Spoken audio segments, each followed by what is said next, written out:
guys? Welcome back to the Kind of Funny Gamescast. As always, I'm Tim Gettys, joined by one of the coolest dudes, one of the happiest dudes ever, Greg Miller. We won, everybody. Why are you happy, Greg? Snyder Cut's coming, everybody. Justice League, 4 hours, maybe 6 episodes. It's going to be fucking dope. Fuck you, Tim, for all the shit you talked. Suck it, Kevin. Suck it, everybody in the world. The shit will still be talked. This doesn't change any of that. We'll see. I am so excited for 4 for hours of the Justice League cut. I hope that they do the miniseries thing. I think that is the best possible outcome for this. Yeah. Give us more. Let's just fuck it. 10 hours. Why not? I hope they milk it to death, man. They're giving him $20 million to finish this movie. Finish the movie, do a documentary, tell everything, have a fucking Madden Strader where he's circling everything into the Whedon cut that he didn't do and doesn't want. Let's go. It's funny, man. I was looking at Justice League and I was really trying to think about it. I was like, what was wrong with the movie? Like, what do they need to more money. That's what we need to do. Let's give them more money. Exactly. That should fix everything. We have the former informer Imran Khan. I like the idea of taking things that aren't well liked and giving them to just different directors to give Taika Waititi Game of Thrones season 8. Just let him redo it. Can you imagine? Can you fucking imagine? I would die. Blessing. Adeoye Jr, the new face of video games. How are you doing? I'm doing pretty good. Released the Hideo Kojima cut of Metal Gear Solid 5, of course. There you go. Perfect. Let's go. Of course. You'll get Konami Plus coming soon. It just has more of him in every scene. The Kind of Funny Gamescast every week right here on youtube.com/kindoffunnygames. We get together, talk about video games, all the things that we love about them. You can watch the show live with us if you are a Patreon supporter over on patreon.com/kindoffunnygames. You also get the show ad-free. You also get the exclusive post show. So many goodies for you out there. If you don't want to do that, that's cool. You can watch it later on youtube.com/kindoffunnygames or roosterteeth.com. If you want to listen to us, that's cool. You can search for Kind of Funny Gamescast on your favorite podcast service. And guess what? We'll be there too. We like to give you so many options. And speaking of so many things, there are so many Patreon producers today. Yeah, killing it with the segues. Muhammad, Al Tribesman, James Hastings, Sancho West Gaming, Agent Cody Banks, Trent Barry, Julian the Gluten-Free Gamer, Joseph O. Youssef, and Scott Radloff. All of you are gentlemen. All of you are scholars. We appreciate you all very, very, very much. But you guys, I want to know what you've been playing, what you've been going on. Imran, I want to start with you. I'm seeing you on Twitter talking some shit about our boy Spider-Man. I love Spider-Man. I love Spider-Man the game. I think Spider-Man the DLC is a real big misstep in a whole bunch of ways. So I have this stress ball, and I use this when I'm like recording or whatever, so I have something to fiddle with. I broke it playing Spider-Man. It is now deflated and like air is coming out of it because that Spider-Man the game has a very good difficulty. It ramps up in complexity without getting too hard, as like stable agents are just like more things to keep track of, but not necessarily like that much bigger on HP or damage. Spider-Man the DLC does the complete opposite, and like here's just a bunch of fucking guys that take like a ton of damage, have zero wind up on everything, and are just impossible to kill in like prioritize in a way you would do in an Arkham game.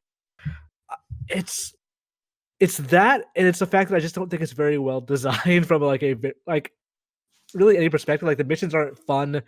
Like the only thing good about the DLC is the stuff that was good about Spider-Man, traveling around the city, the actual core battle system. All that stuff is still intact. It's just this feels like things that were. Oh, my stress ball's leaking beads. This feels like things that were. Are you stressed out to be on the show right now? This feels like things that were rejected for the actual main game and then just not put in there. It's like, oh, we got to put a DLC, so let's just use these old ideas.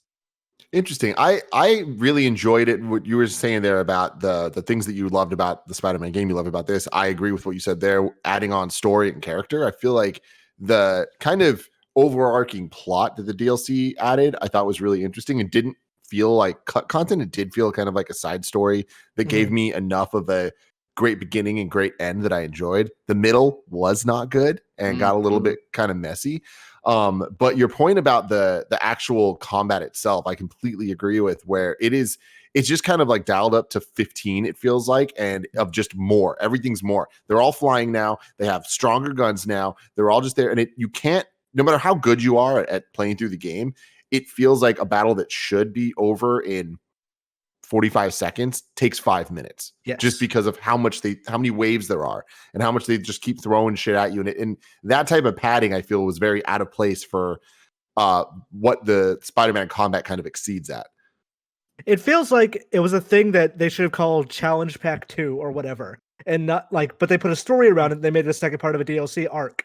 So it's this thing of, I need to get through this to finish this game, but it also kind of sucks to play this part. And also, Hammerhead feels like a villain that they didn't want to waste for Spider-Man 2. Like, they didn't want to use a good villain for this DLC. So they brought in Hammerhead, who by the time he shows up in the third DLC as like a fucking robot is the dumbest thing I've ever seen. Because it's just a robot body and him as the head. It's like, oh no, you guys didn't design this well at all. Now you Spider-Man.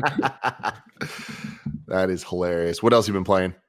It's mostly been that, honestly. I'm trying to get through my backlog and figure out what's next.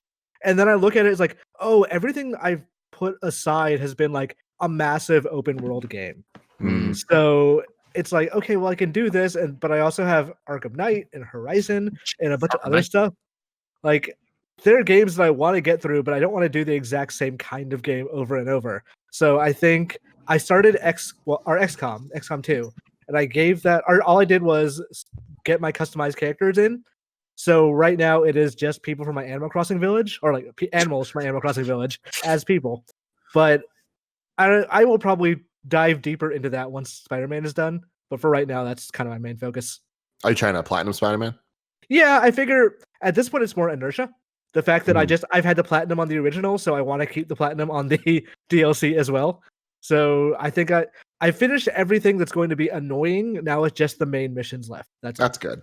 Okay. Now you get to reward yourself. Have some fun. I got the Spider-Verse suit. That's all I care about. Hell yeah. Greg. Yeah, buddy. What have you been playing? So I've had an interesting week. Of course, we had done the Ghost of Tsushima reacts, right?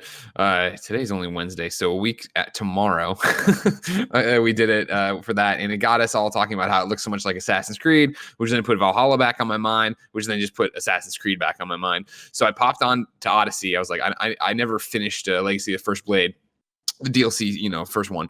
Let's jump in and do that. Thought I had a whole bunch to do. Actually ended up, I was one mission away from the end of episode 3 of Legacy of the First Blade. So I did that and rolled the credits there. And I was like, well, this is a good stopping point. I want more Assassin's Creed. I never really gave Origins a chance, Bayek's whole story. When it first came out, I popped it in when we were talking about Game of the Year stuff. And the first hour didn't grab me. And I just walked away. And then, of course, fell in love with Odyssey and put 100 plus hours on that game. So I was like, let's do that. I feel like that. Let's do that. I downloaded that. I downloaded all the DLC, started that up. I would say probably played a lot of it. And it was that thing, a lot of it being like 5 hours. I'm talking about, in a week or whatever. I played a healthy chunk of it. I finally made it to his wife, got on Cleopatra's court, got the gist of like, I'm the, magi of Egypt, fully, not just my town anymore. And enjoyed it and was playing it. But the thing I found, Tim, was that no matter what I did in that game, I kept having that nagging feeling of like, why am I not doing this in Odyssey? Like, why am I not in that world? I love Cassandra so much. I've invested so much time in that character. Playing Origins, I missed having choices, even though they're just dialogue choices, right? So they barely change anything, but having the ability to guide the character a bit more. I thought the combat, so similar. I didn't feel like enemies were as aggressive as they were in Odyssey, and I didn't bother tweaking, difficulties. I'm sure that could have changed something for me too.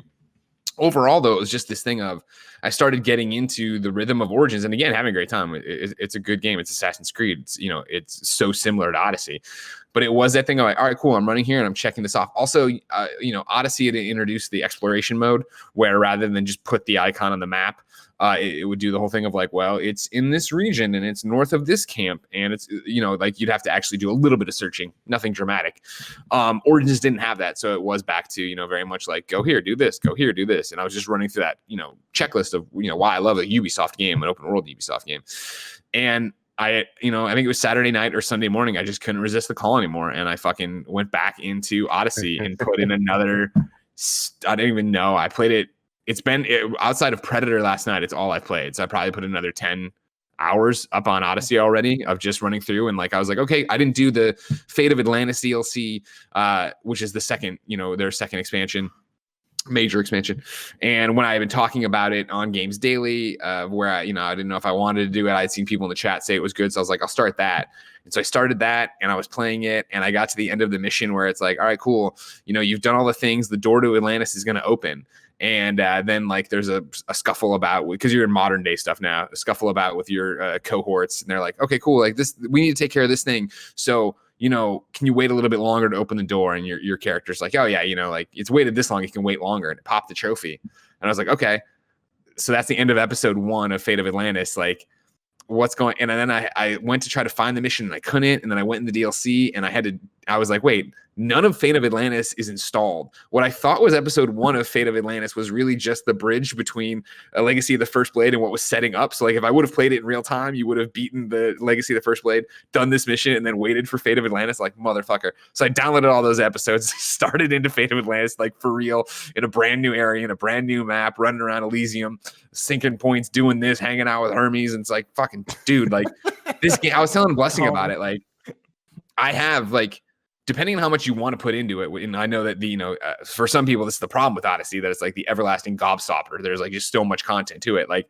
I can easily see putting in like another 30-50 hours on this, of doing this DLC and then cleaning up all the side missions and running through all the additional feats and quests and stuff that are out there for just trophies, in the similar vein to Imran with Spider-Man right now, as we're all in this spot right now where we have time to work on backlogs. Like I platinumed Odyssey obviously, but now I have that thing where it's like whatever 67% right now is my total trophies, right? Even though I have the platinum, because there's all this DLC stuff I didn't do, and it's a time investment. But I fucking love being in that world, and I love how beautiful it is, and I love Cassandra, and it's so crazy to me that I was, or as soon as I jump back into Origins, like, oh, I see it more of like, even combat, right? I remember when I first started Origins at launch and being like, what's this new combat system? I don't really get it.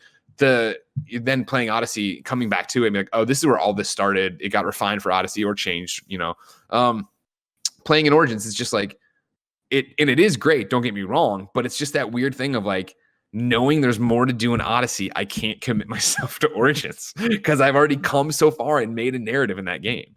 So you're the entire time that these games have been out, you've been super on Odyssey and like kind of whatever about Origins. With Valhalla coming, obviously we don't know too much about it yet. Sure. But do you think that it has potential to exceed Odyssey to you?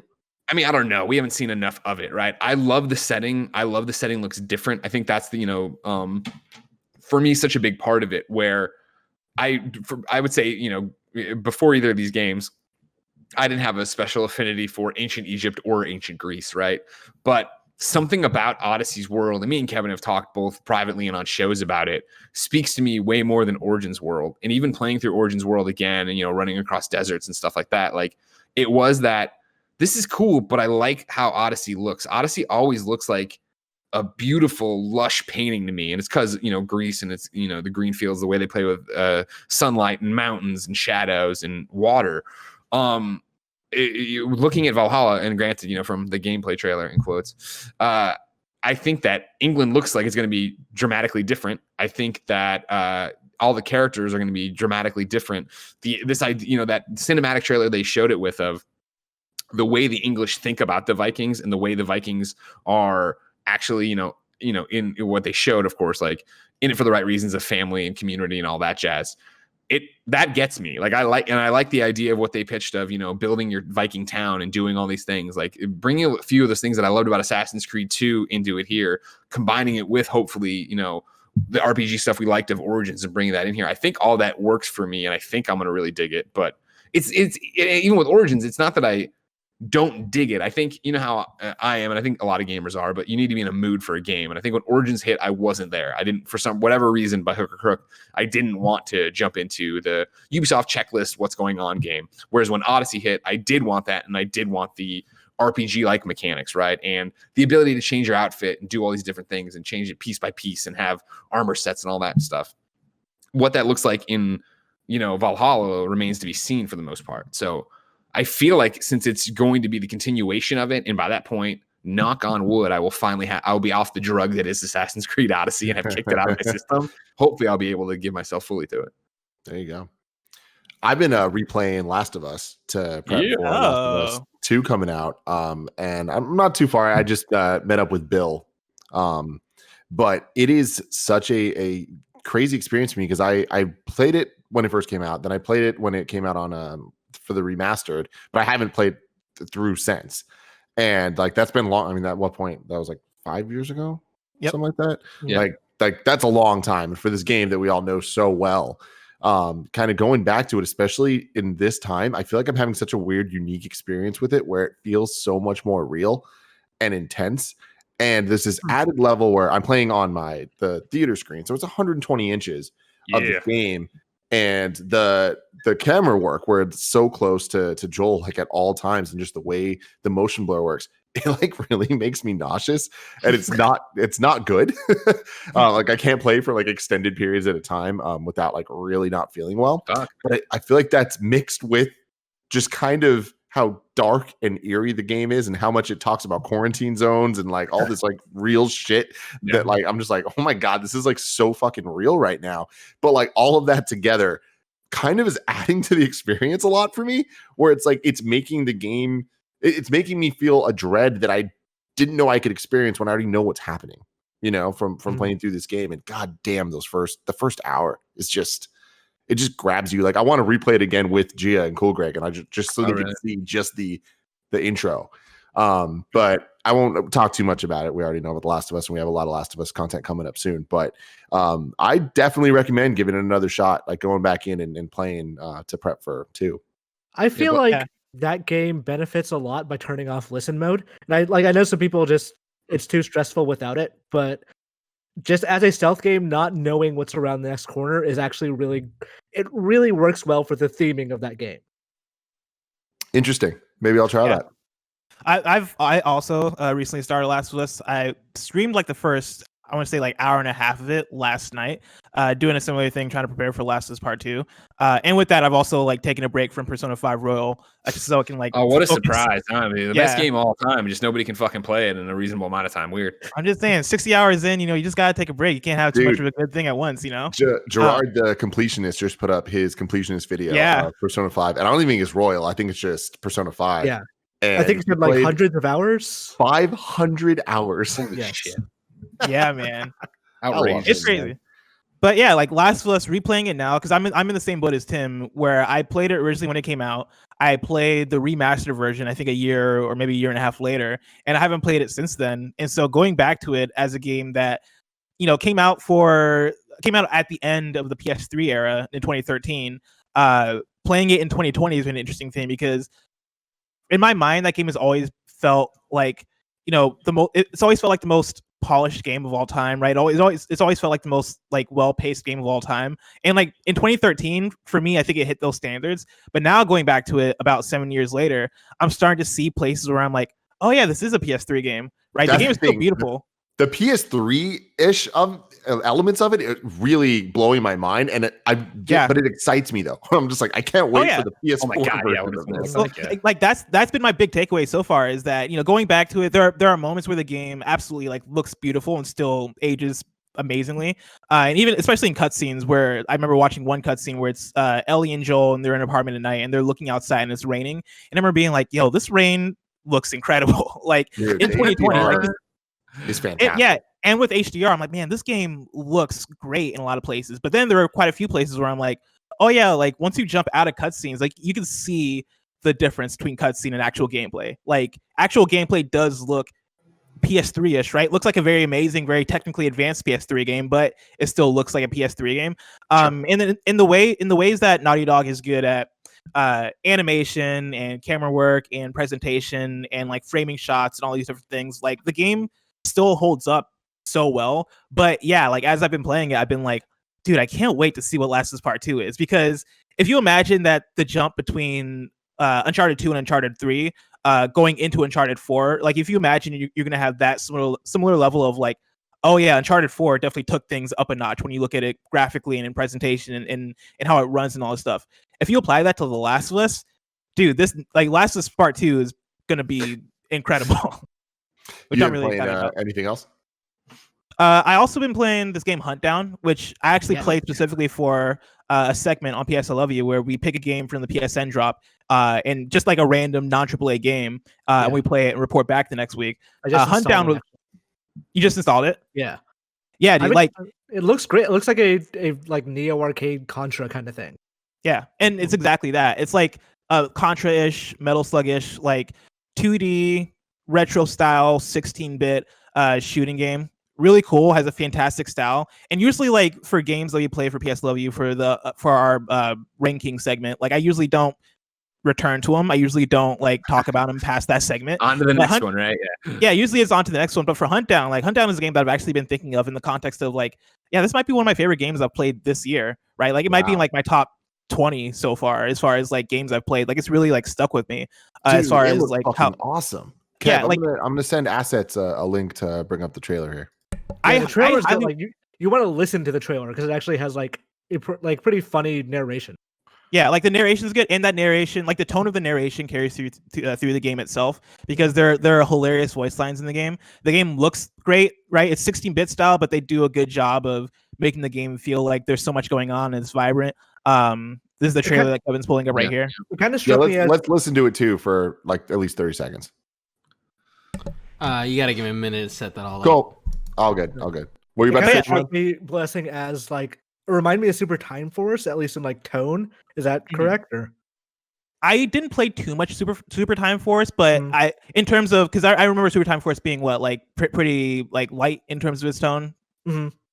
Yeah, like it definitely goes for a more comedic vibe with what's going on. Like basically the setup is you're a bounty hunter, and in each of the levels you're going through one by one and taking out each of your bounties who are the leaders of these different gangs. And so you'll go into one level and it's like a gang focused on a specific thing, right? Like, and it's very the Warriors in like the setups of the gang. And so like say you are going after a gang that is the Warriors, you like go in, you do a quick level, like the levels are surprisingly short, but I think that works to its benefit. You get to the end of the level and then you fight the boss of that gang. And with all that, right, like that's kind of where it stops as far as like it being serious. And like from then on, everything is pretty light and funny in terms of the voice lines, in terms of the style of the game, in terms of everything that's going on. It's really cool. All right, I'm ready to rock and roll. Let's do it.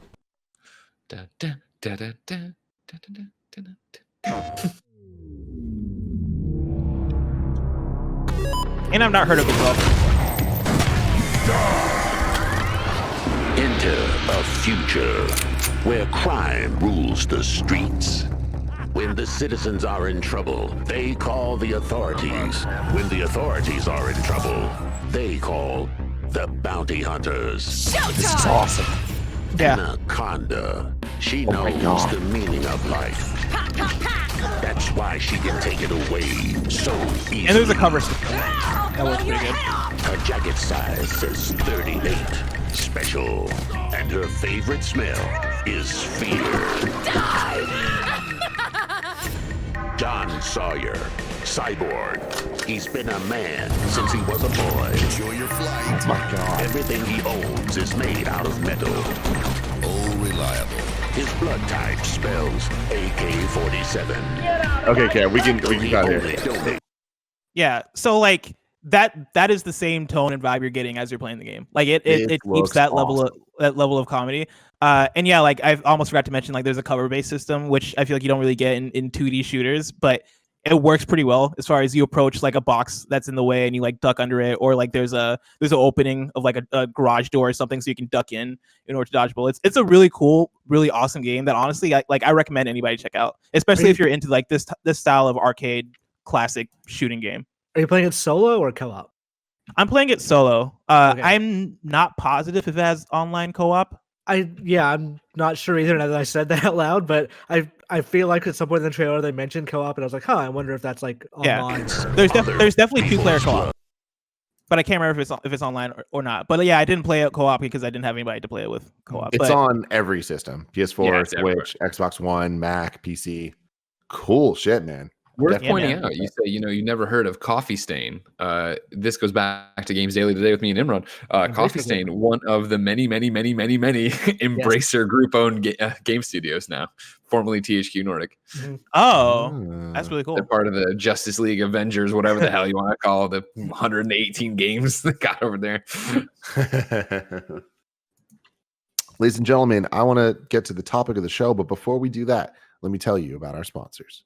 Ladies and gentlemen, let me tell you that this episode's brought to you by Honey. We all shop online a lot, some of us more than others. And in this house, trust me, Joey, Gia, they have problems. But did you know you can make online shopping even better? You can with Honey. Honey's the free online shopping tool that saves you money online. It automatically finds the best promo codes and applies them to your cart, which makes online shopping finally feel as easy as it's supposed to.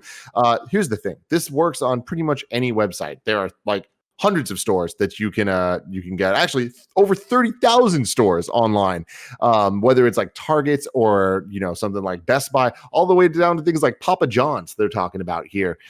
It automatically just finds the best codes for you, applies the coupons, and you're saving money. I've been using this for years. Kevin's been using it for years. Kevin, what did you save money on recently using Honey?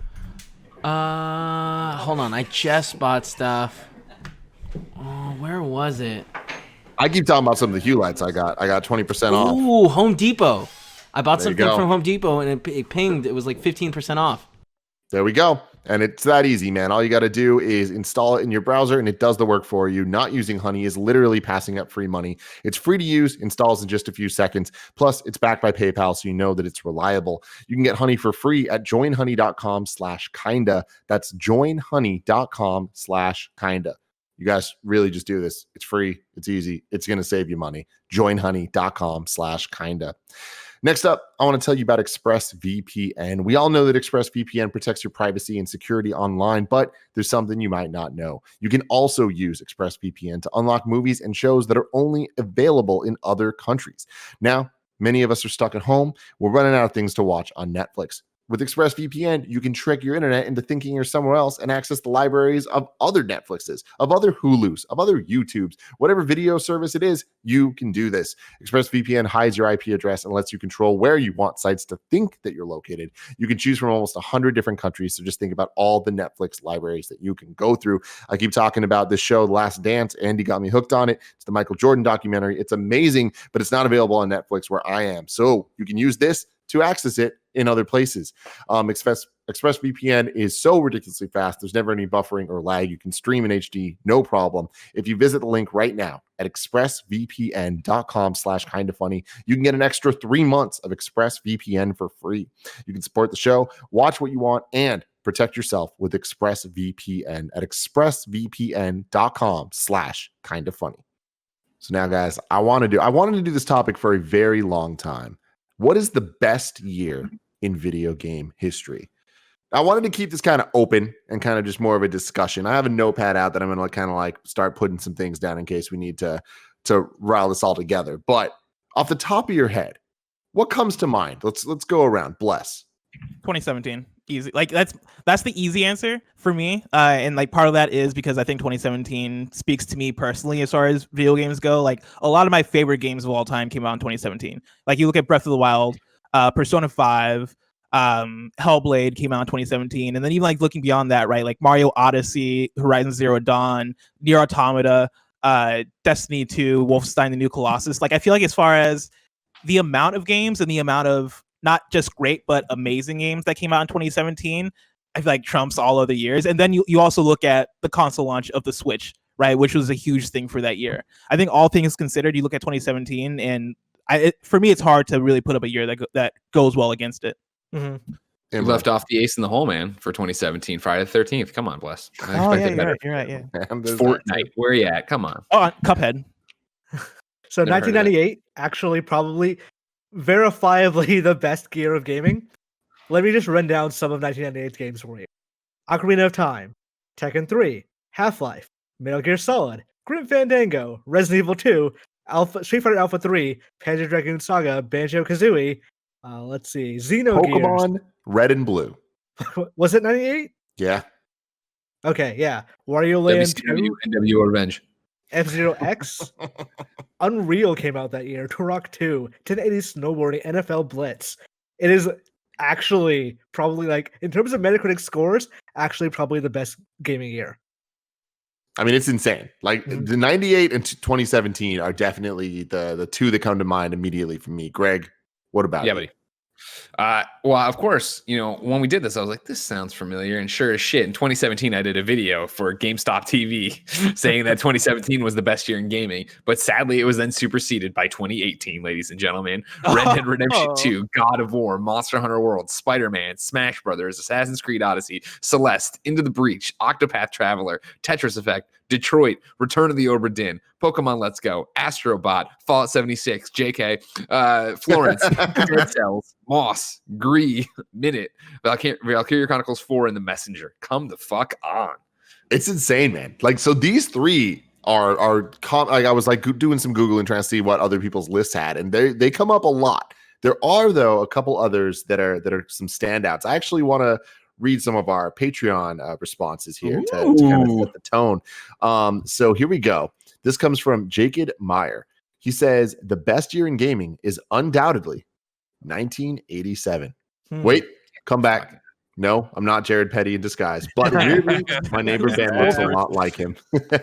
Let me explain. This is what I call the Nick Scarpino method of ranking. 1987 was the year of beginnings for nearly every game franchise we love today. Contra, Double Dragon, Street Fighter, Metal Gear, Legend of Zelda, Punch-Out, Castlevania 2. It's not the first one, but indulge me. Mega Man, Maniac Mansion, Final Fantasy, Phantasy Star, Sid Meier's Pirates, just to name a few. The only real big name we're missing was Mario. And honestly, that would just be too much. It's interesting. I do not subscribe to the Nick Scarpino way of thinking, where just because it's the first doesn't really give it that extra boost. Yeah, nobody goes back to Street Fighter 1 at this point. Yeah. But that is still a banger list of games. I mean, I do think that is like an interesting argument. I think that's the interesting thing about this conversation is the fact that like I'll hear any argument for any year aside from like 2014.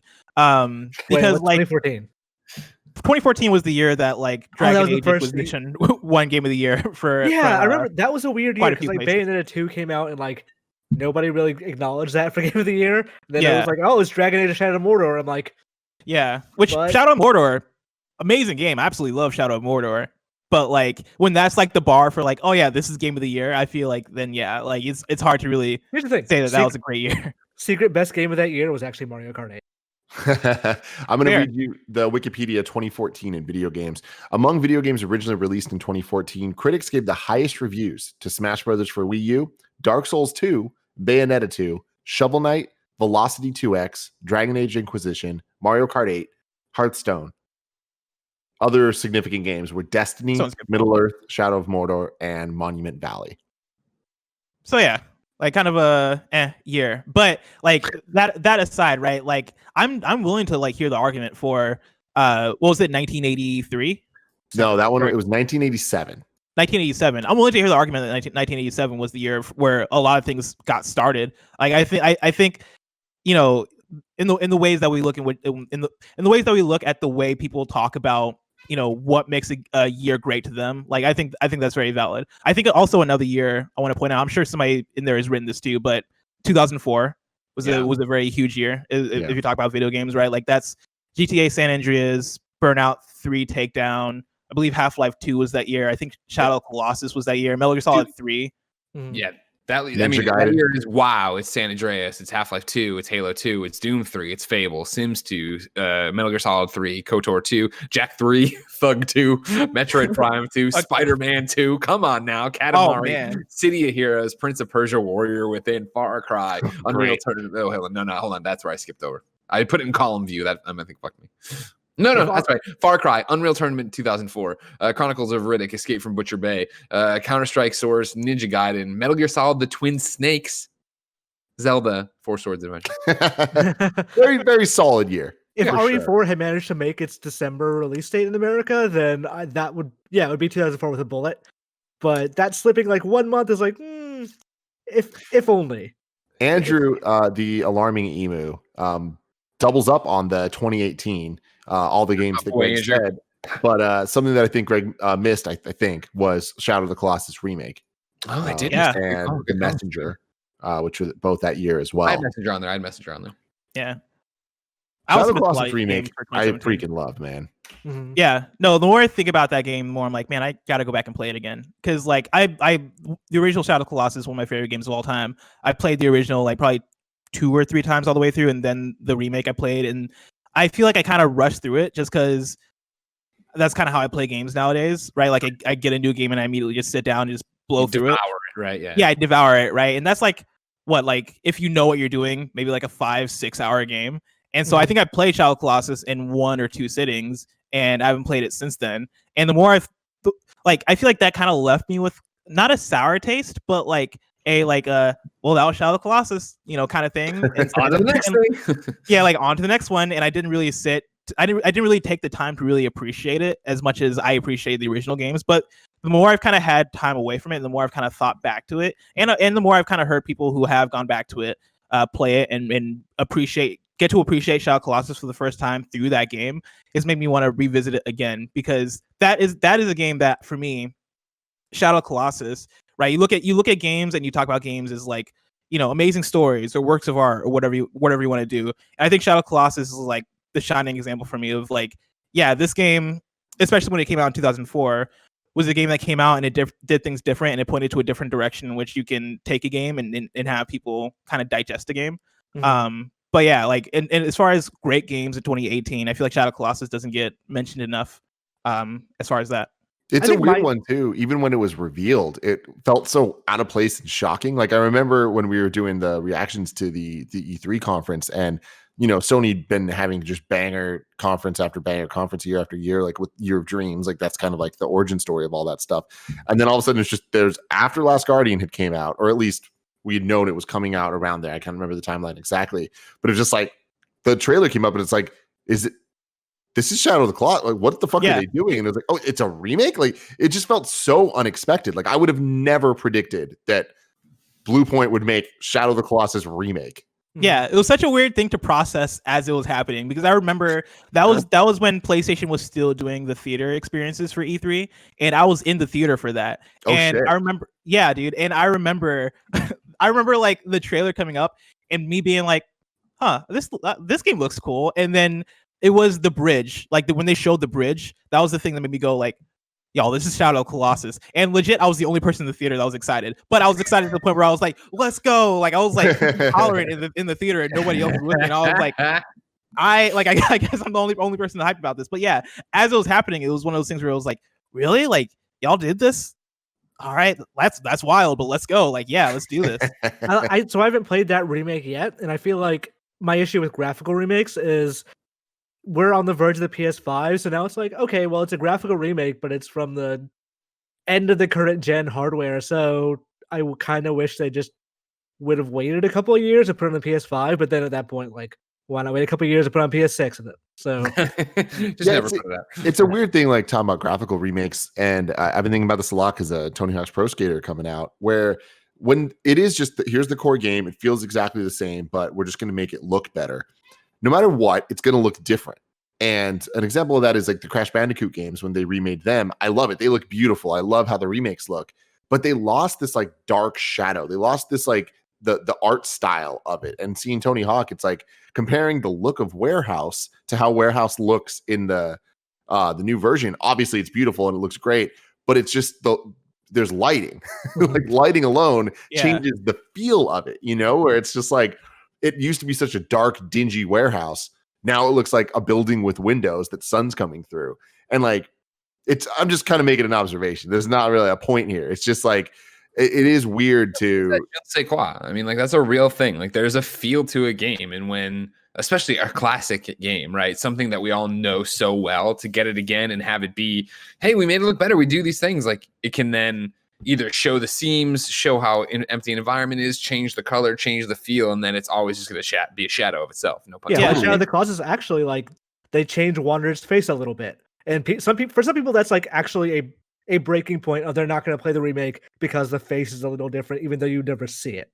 Yeah, it's crazy. I mean, and with Shadow of Colossus, that's actually a big thing, right? Because I feel like for that game on PS2 when it originally came out, it was such a visual game. Like, a big part of that game was how it looked, how big the world felt, despite it being empty and not being actually that big when you look at the grand scope of things. But then also like the scope of the Colossi and how big they feel compared to how small you are. And so in the remake, like, for a game where you are redoing all the assets and you are basically changing the way that everything looks, you still have to figure out a way to maintain all the same feels that you had playing the original with the look of it. And that is, I mean, no pun intended, but like that's a giant task, right? Like that's a colossal task to take on. And I think for the most part, like they nailed it. For the most part, they figured it out. Like, I was still impressed playing Shadow of the Colossus remake and still feeling like the Colossi were larger than life. They maintained that feeling of how big the Colossi felt. Granted, in some moments, I felt like the world didn't feel as big because we've gotten so many other big open world games within the last couple of generations that it's hard to really maintain that feeling of scope when you're making a 1-for-1 remake of the original. But yeah, to what I think all of you guys are saying, right? Like it's going to be different, but then like it's kind of a difficult thing to take on. Yeah, it's funny because I feel like with the face stuff aside and all those little things, and I also Shadow of the Colossus I love, but I don't have this. It's not like near and dear to my heart like Tony Hawk or Crash. But Shadow of the Colossus remake, I feel nailed what I'm talking about the color palette, and I feel like they nailed the feel of it, where it's like I was okay with it because the art style, while changed, still felt the same because it was still in the same kind of realm of just different types of colors, and like the grass felt right. The mountains felt right when you see them. For sure. Alex Brown writes in and says, hey guys, I saw this week's Gamescast is about the best year in gaming history, and I want to know what you guys think when you look back on 2008. For me, it's my favorite year of gaming. We had Call of Duty World at War, which was my first online gaming experience, and GTA 4, which is one of my favorite games of all time. As well as that, we had so many other great games that year, including Fallout 3, Spore, Left 4 Dead, Metal Gear Solid 4, Dead Space, Mirror's Edge, Far Cry 2, Brawl, Smash Brothers Brawl, Mario Kart Wii, and Saints Row 2. And there's That's more. a special year. And Ninja Gaiden 2. Gears 2, Little Big Planet, Star Wars Force Unleashed, Midnight Club Los Angeles, DMC 4, Burnout Paradise, Battlefield Bad Company. When looking back at that list, I can't think of another year which was as packed as that with awesome games. Weirdly, they're forgetting, I think, like one of the bigger hitters was Persona 4. It was like a late PS2 game, but it was a huge game in that like it set the Persona series up for success in America. You're also forgetting Mortal Kombat versus DC Universe, everybody. So it's not that did happen. Yeah. Dude, something that's really impressing me actually is like reading through this and having this discussion is like, cool. We all kind of have the obvious, the 2004, 1998, 2017 conversations, but it's like, there's been a lot of years with just a lot of dude, interesting arguments. I want to make an argument for 2016, which I think gets overlooked as far as being an incredible year, right? Like, let me turn to my other tab because I switched it off. But 2016 was the year we got Overwatch, Uncharted 4, A Thief's End, Dark Souls 3, Inside, Dishonored 2, Final Fantasy 15, The Witness, Titanfall 2, Firewatch, Doom 2016, right? Like, those are like big generation defining games, some of those. And like for me, that's for me, I think 2016 might stand behind 2017 is like my favorite year of the gen, right? Like I didn't even mention like Last Guardian, which could be hit or miss depending on who you are. And quite a few other games, Deus Ex, Mankind Divided, Hitman, the reboot. Yeah, like quite a few great games came out in 2016. We got Mikkel writing in, bringing up 2010. Mass Effect 2, Red Dead Redemption, and Undead Nightmare, Fallout New Vegas, Mario Galaxy 2, Limbo, StarCraft 2, Assassin's Creed Brotherhood, Halo Reach, BioShock 2, Dante's Inferno, Super Meat Boy, Enslaved, Vanquish, Alan Wake, God of War 3, Call of Duty Black Ops, Heavy Rain. It's interesting. Like that, this to me, like that's a great year, but it's not the best year. And I wonder why I'm feeling that. And I think when we look at what makes 2017 and 1998 special is the fact that, and even 2018 to an extent. Goddamn right. Show some fucking respect, Tim. It's that they're not just sequels. It's like kind of, or even if they are sequels, it's not just like derivative. Like we expect that type of sequel. It is a Breath of the Wild type game or a God of War type game. Like, I feel like the games that came out in 98 and 2017 especially are games that either have impact, as we can say about 1998, or we can foresee to have impact as I would say about the games of 2017, right? Like The Legend of Zelda Breath of the Wild. Like I could see ways in which that game is going to continue to influence open world games. PUBG, right? Like that was the game that really broke out as far as battle royale and what battle royale would be. And I believe Fortnite came out in 2017 also, but then it got battle royale came out in 2017. I think end of the year battle royale came out. Yes, end of the year we got battle royale, but battle royale didn't really pick up until 2018. But yeah, like, you know, and the other Hellblade, right, is a game that I think was innovative. Cuphead was a game that came out and had an impact and had people rally around it because the game felt so special and so different and so cool. Nier Automata, I feel like a lot of people make the argument that game had such a unique and one-of-a-kind story, and it tackled its themes in a way that felt one-of-a-kind to that game. Like, there's so many games that came out in 2017 that I feel like you can attribute to, like, the start of something new. Horizon Zero Dawn, you know, also, like, the start of something new. Taking that and this whole conversation and kind of having a tangent for a second, do you guys think that there's even a chance that PlayStation will ever have a better 2 years than 17 and 18? Because I just feel like that's magic in a bottle, right? 2001 was really good for them. Do you remember that? Have you seen that image of like, here's 2001 for the PlayStation? It's like Devil May Cry, GTA 3, FF10. Like, Metal Gear Solid 2. God damn. Yeah, that's pretty freaking good. But I just feel like over 24 months, like they had some because ridiculous games. 2017 was Horizon Zero Dawn, Uncharted: The Lost Legacy, Persona 5, Nier Automata, just for PlayStation. And I guess Resident Evil 7 if you count VR for that. And I think Hellblade was also exclusive for PlayStation at first. And then, in 2018, that is when you got Shadow Colossus, God of War, Spider-Man. I honestly don't.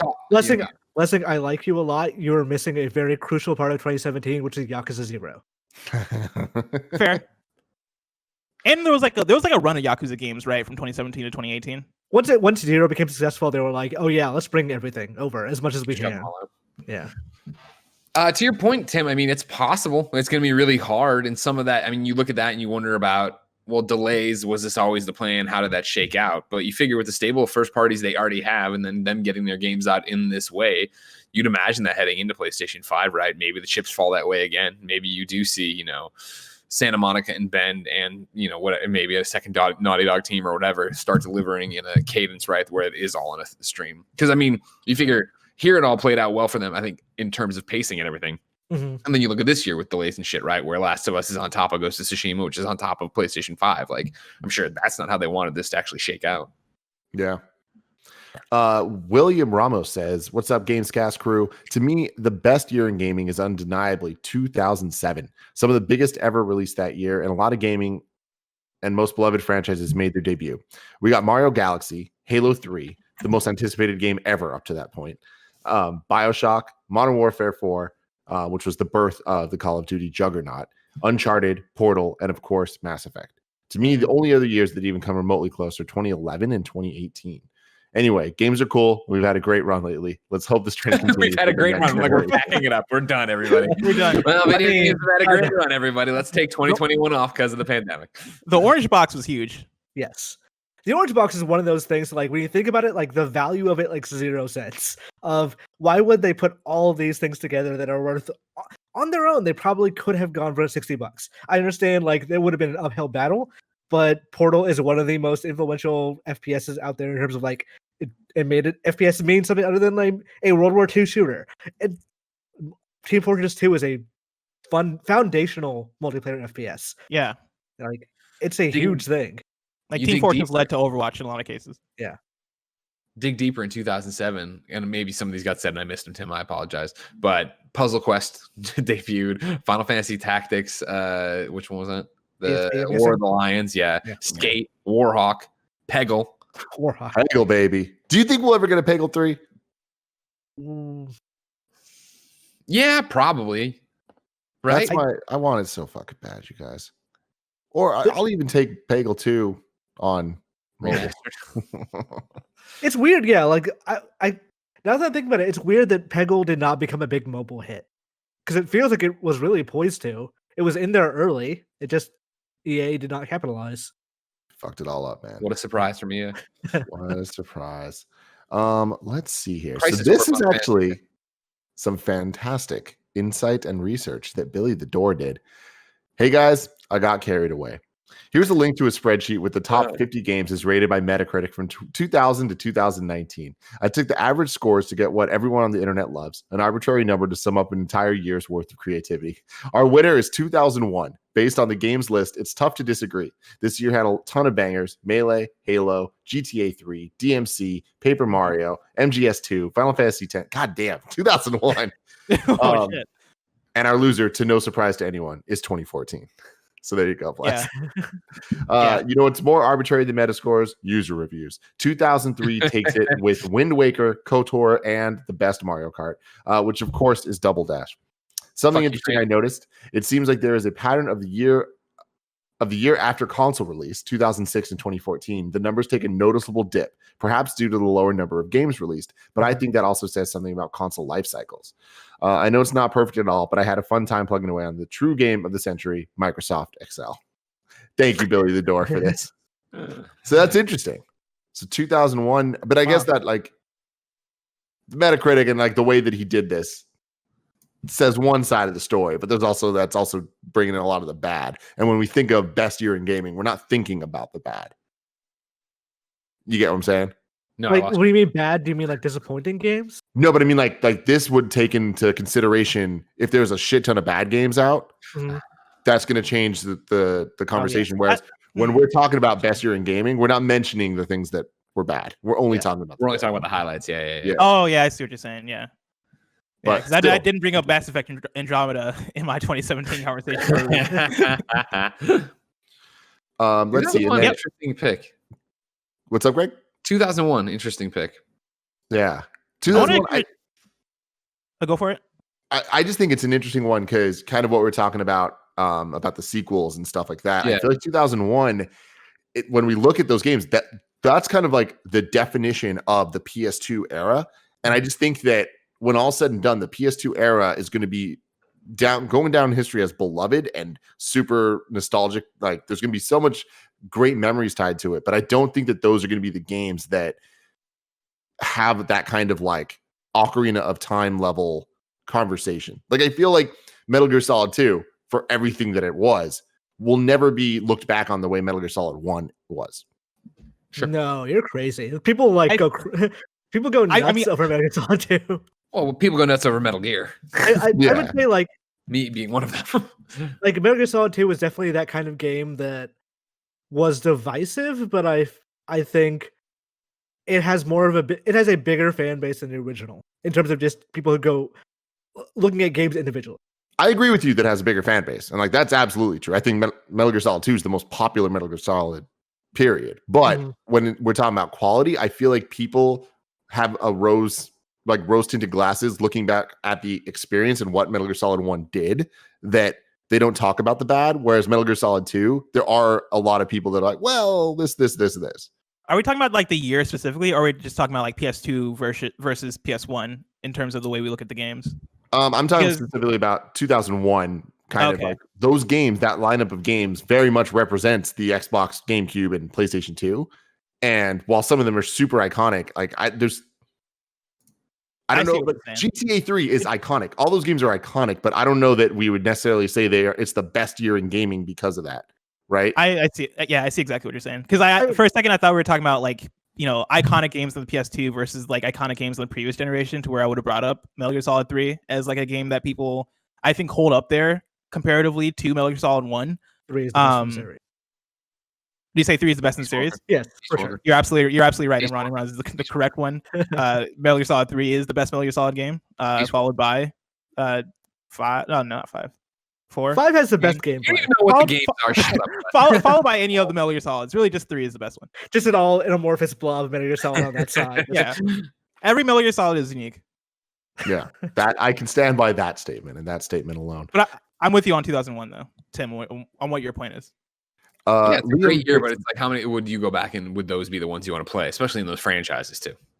And that's kind of my point, is that they are so iconic, and like I just feel like even just that generation of games, there's something about how they'll age that I don't think it holds up in a way that a lot of the other games we're talking about do. Like, because it's just like there's like a core something about Half-Life that it coming out in 1998 is fine. It's still Half-Life, whereas like some of these games have just changed so much and evolved so much over time that they're not necessarily like GTA 3 is one of the most iconic games of all time, but it's like it's not the gold standard. We don't talk about them, but not about Ocarina. Yeah, it's true for some of them, but I don't say all of them. Like I don't think you'll find some people who will say Half-Life Alyx is better than Half-Life 2, but I don't think the vast majority of Half-Life fans would say that. Yeah. William Dixon says, I believe 2017 will go down as the year that helped define the future of gaming. Breath of the Wild is the game that all future open world titles will be compared to. Mario Odyssey did what 64 achieved in 1996 and redefined the 3D platforming genre, and Persona 5 is now the benchmark for all JRPGs. Outside of gameplay, PUBG was the catalyst in the success of the Battle Royale genre. Resident Evil 7 showed the world the possibilities of VR, and the loot box controversy of Battlefront 2 kickstarted a conversation surrounding microtransactions that will persist for quite some time. While the games from 2017 are without a doubt some of the greatest ever made, the influence of that year is something that I believe should be considered when discussing the greatest years in gaming. I feel like there are some reaches there, but I understand the overall argument. Honestly, like we were talking about Sony's best year, I think 2017 might be Nintendo's best year. In a way that they fired on all cylinders that the last 2 years they spent recovering from it. That it was Breath of the Wild, Splatoon 2, ARMS, which whatever you think of it, it is a big new IP from them. Yeah. Mario Odyssey, Mario Kart 8 Deluxe. Yeah, Mario Rabbids. There was a ton of stuff. Once you switch. Yeah. Once you switch too.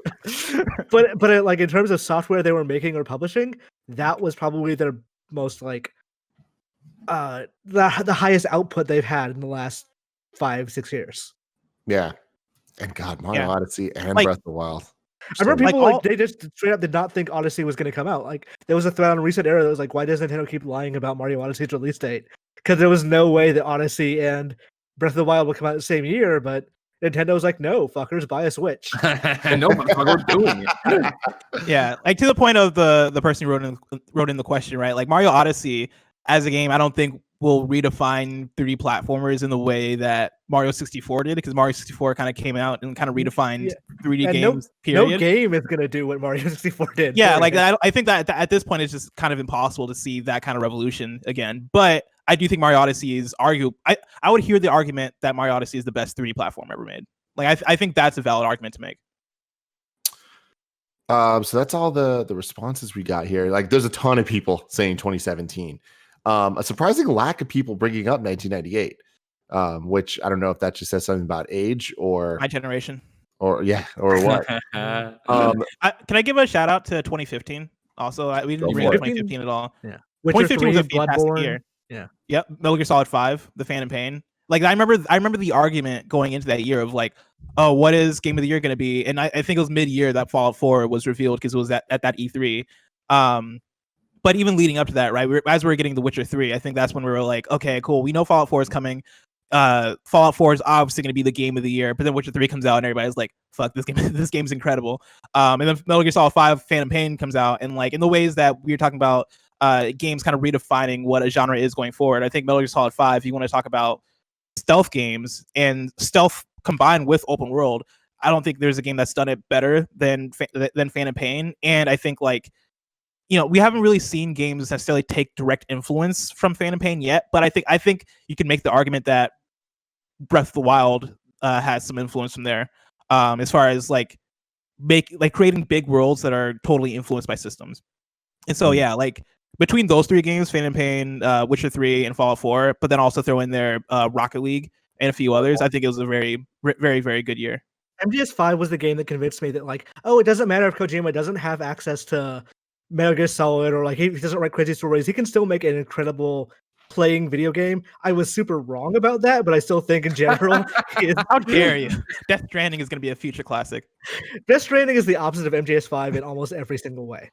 Well, also for 2015, Until Dawn, Life is Strange, Undertale, Overwatch. Ori and the Blind Forest, Overwatch is 2016. Yeah. Her Story, Mortal Kombat X. Like 2015 had a lot of excellent games. Yeah. It was Bloodborne DLC was that year as well, right? Because Bloodborne was early March and the DLC would have been December, I think. And the DLC is like some of the best DLC out there. Like From Software DLC almost never fails to deliver. Dying Light, Mario Maker also. So to close the episode out here, I want us to come to an answer. At least try our best to come to the answer of what is the best. So right now, we got 2017, 2018, 1998. Let's start with 2017 versus 2018. Okay. I feel like 2017 has the argument of just numbers. Like, I feel like the amount of amazing games that came out in 2017 compared to the amount of amazing games that came out in 2018, I feel like 2017 has a larger number. And you're fucking grinning as you say it because it's not true. You know it's not true. You're out on a ledge. You haven't counted the games. There's more games than 2018. Period. It might actually come down to like a cultural preference in a way, because like most of 2017's bangers were Japanese, most of 2018's were Western. Hell yeah. That's a good point. I didn't think about that. That's a very good point, honestly. Both are excellent years. I still think that 2018 has the juice, the nudge. I think that carries it over. I mean, as someone that didn't like Red Dead Redemption 2, I feel like 2017 is it for me. It's a much better year. It's funny because I mean, like at the end of the day, I'm a Nintendo guy, so it's like that gives me like 20. Sure. Not giving it to 2017 is crazy, but 2018 had God of War and Spider-Man. Like yes, and Smash, right? Those are the type of places. Yeah, but Smash is. I don't count it even. Like Smash coming out that year, like Smash Ultimate. I fucking love the game, but it's like it. I don't credit like 2018 and Smash Ultimate. Like that's just kind of like is it because it's like a living game? So it's like some of the biggest announcements for Banjo and it came out at like in like December. Yeah, which I know doesn't necessarily like take away from it being a 2018. This isn't your personal opinion about what fucking year the game came out. The game came out in 2018. It goes in the bucket of 2018 games. I understand that, but that's to go back to my argument of like they're just derivative sequels. It's just a derivative sequel. Like I'm not gonna like weigh that higher like as one of the like top 5 games we're talking about for 2018. Even though definitely my favorite. We were just making the argument about GTA being like there having been better iterations on the same formula. I think Smash qualifies in that same logic. Yeah, like I think it's the best, but I don't know. It didn't make 2018 special to me. You're a weirdo. You're a giant weirdo, and I don't understand you. I mean, and even then, like, okay, Smash Ultimate versus Breath of the Wild and Mario Odyssey. Like, fair. That's fair. That argument I'll give you. Sure. And ARMS. I remember like 2018's like in Game Informer when we did the Game of the Year conversation. It was by the time I called in because I was working on something else and called into the meeting, it was literally just God of War versus Red Dead Redemption 2. And I was like, I was in there prepared to fight for Monster Hunter World really hard. It's like, oh no, everyone already passed by that. It's these two games for the discussion. And I think that's the thing is like that was the caliber of that year. And we joke around about it, but like how, you know, Spider-Man was so excited at DICE to win best graphics or whatever the hell they won because they finally won something. This game, Spider-Man, that any other year would have not had an all easy cakewalk, but like would have at least been number 2, would have got the silver medal. Instead is like fucking constantly playing bronze to Red Dead and God of War or Monster Hunter you get involved in there, like, or Celeste.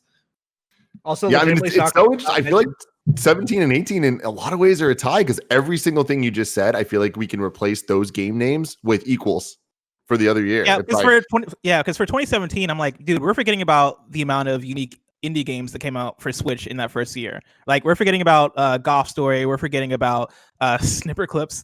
Fuck off for Snipper Clips. You insult this conversation by bringing Snipper Clips into it. Snipper Clips was excellent.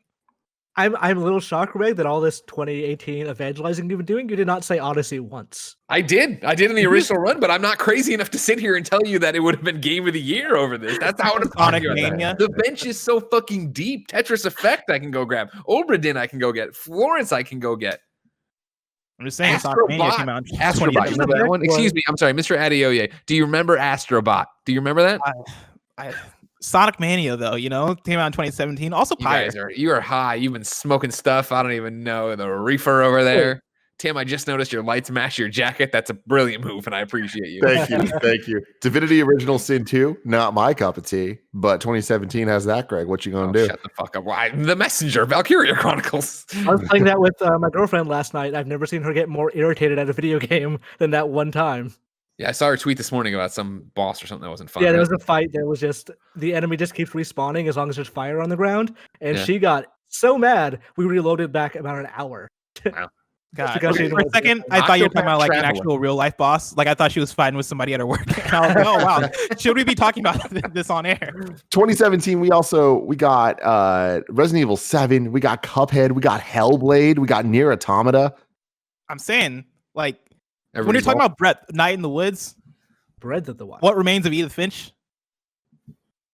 Wolfenstein: New Colossus. You don't agree with me? Vote. Go ahead. 2018 had Dead Cells. Yeah, Dead Cells is fucking amazing. Moss was good. Yeah, Inside.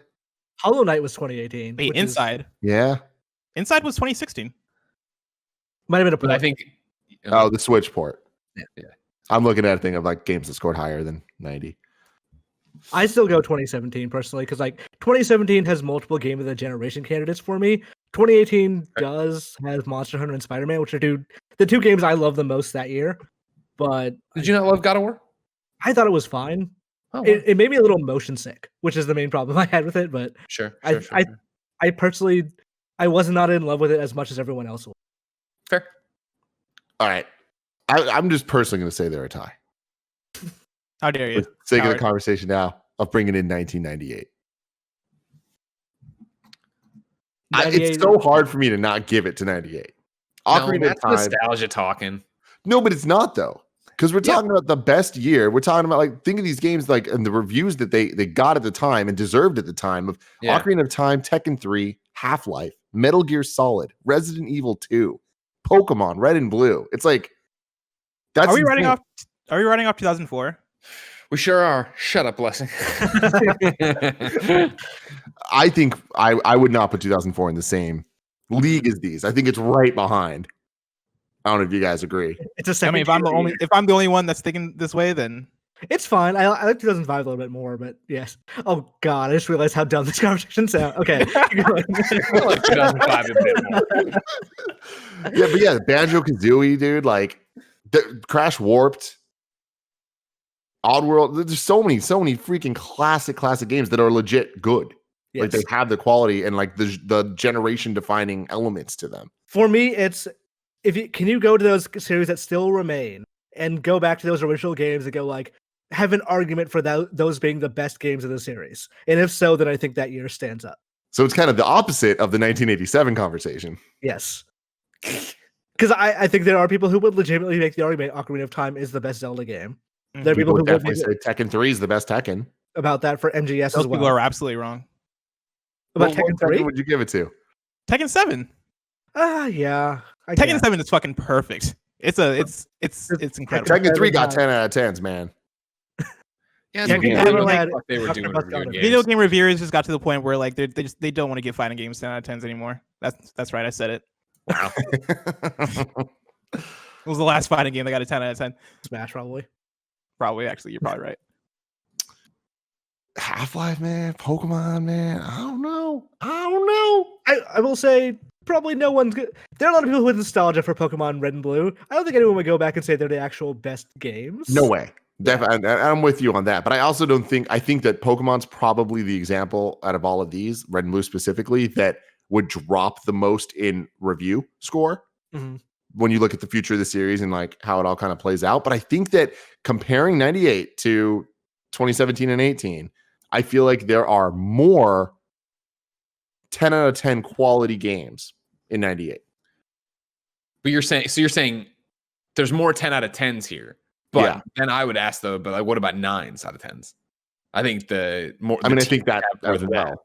I mean, StarCraft also came out that year. Yeah, sure, but I know fucking Charles on yet nerd over here want to play that crap. You know what I mean? Yeah. But a lot of people were, Greg. I know. Hey, man. Whatever side of the argument benefits me and what I want to argue, that's what I pick for the moment. You know what I mean? I'm not for being we should do this objectively to like, fuck no, I like God of War. I love it. Yeah, I don't know. I mean, Resident Evil 2, like, I think legitimately people will go back and say, even after the change, even after the remake, people might go and say Resident Evil 2 is the best in the series. They're insane. Yeah, but take control. Fuck off. I understand that. Wait, Pokemon Blue and Yellow came out in 98? So here's the thing. Wikipedia is wrong about the Pokemon release. You could have just stopped early. You could have just said Wikipedia is wrong. Red and Blue came out in 98. Yellow came out in 99. I don't know why. Okay. Thing, It's wrong. If you look at their individual Wikipedia pages, they have the right dates. Gotcha. All right. I was confused. I was like, I didn't, because I'm looking at a thing that said Yellow came out in 98. And so I was like, wait a second. Yeah, it was a Japanese release. That's why they're listing it. Gotcha. All right. Yeah. I mean, Symphony of the Night was 98. What the hell? At a well, what do you say? At a certain, Symphony of the Night. Yeah, Castlevania Symphony of the Night. That's the other one. It's like we're talking 10, 10, 10, 10. It's insane. Are we talking about US release specifically? I think we are for all these games. I think we're trying to, unless if it's our argument, then we're changing it. Exactly. Yeah, exactly. If it benefits your argument, that's how you argue. Yeah. All right, here's what we're gonna do to definitively rank these. Kind of funny. Symphony of the Night came out in 97 in both North America and Japan. Wait, what? Why? Yeah, Symphony. It's a Saturn release. That's why. It was a staggered release. Saturn release. They released Saturn. Or ported it to Saturn. Oh, Saturn. Yeah. Got it. Okay. So what we're gonna do is each of us is gonna rank the 3 years. I like it. 98, 2017, and 2018. Do you guys have your answers? Yeah. Greg's gonna be so mad at me. Damn right I am. Okay. Imran, go. I'm gonna say 98, 17, 18. I did the exact same thing. You suck. You guys. Bless. 17, 98, 18. Greg. 18, 17, 98. And there you go. 1998 is the greatest year in video game history. Thank you very much for joining us this week on the Kind of Funny Gamescast. We are about to do the post show of the Gamescast for patreon.com/kindoffunnygames supporters, where I'm just going to click on some of the other years we didn't talk about and just see what's up with 1992. You'll have to support on Patreon to find out.